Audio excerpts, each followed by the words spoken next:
Hey guys, welcome back to TechMan. Today, let me show you how to reset flat tire warning on Infiniti Q50. Few dashboard warnings are as annoying as fixing your tire pressure, only to have the flat tire warning stubbornly stay on. If you're driving an Infiniti Q50, the good news is that resetting the TPMS warning is usually pretty simple. The first thing I always check is the tire pressure itself.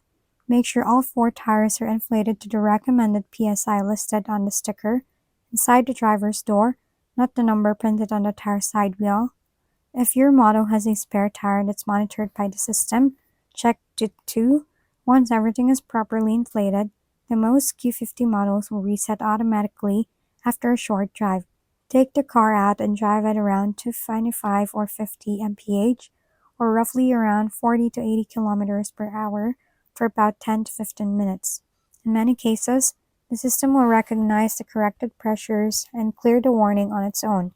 If the light still won't go away, there's a good chance you're dealing with a slow leak, a damaged TPMS sensor, or a sensory battery that's reached the end of its life.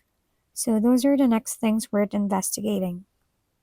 If we've been helpful, kindly give us a thumbs up, and don't forget to hit the subscribe and bell button for more contents. For any questions and suggestions, comment down below.